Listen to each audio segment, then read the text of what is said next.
John Elliott live in his backyard in Essex County. Good morning, John.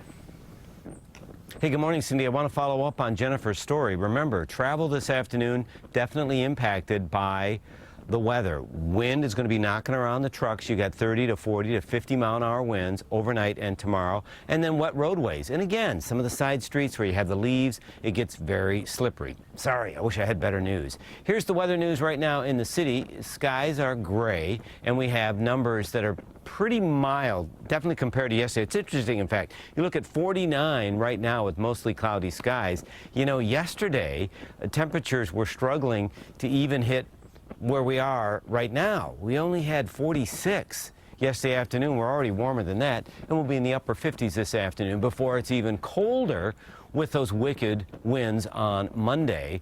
Temperatures right now around the area, 30s in the Hudson Valley, out through the Twin Forks and Jersey Shore as well, even Edison's at 38. But it's warmer than it was yesterday. The wind right now, again out of the south-southeast, is relatively light. Watch how some of the computer models are handling the approaching wind event, even by this afternoon. With the rain, you have winds at 25 miles an hour. Overnight tonight into the first part of your commute, I mean, it intensifies. Stuff's really flying around. It's going to slow down the morning commute, and then into the afternoon, I mean, challenging. You could see some gust of 50 miles an hour. It'll be brief, but still, stuff's going to be flying around.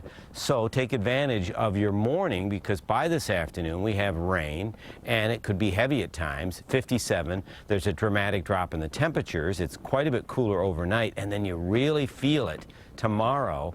Probably the worst period will be overnight into the afternoon on Monday.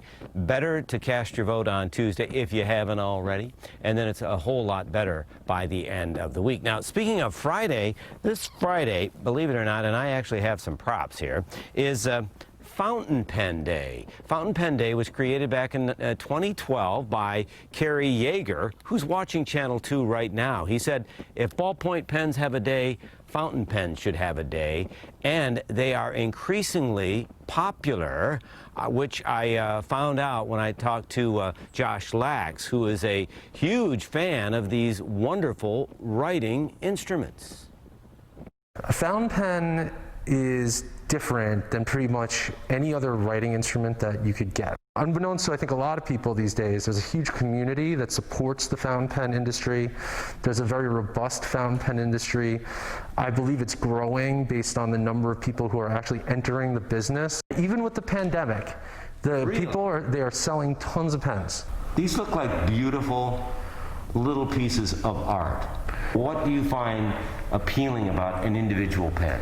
It's a lot of different things. I think it would boil down to the look of it, obviously, but also the experience of it. What do you mean the experience of it? When you write with a fountain pen, the nib, where the ink comes out of, just glides over the paper. What you want to have is something that is ergonomically appealing.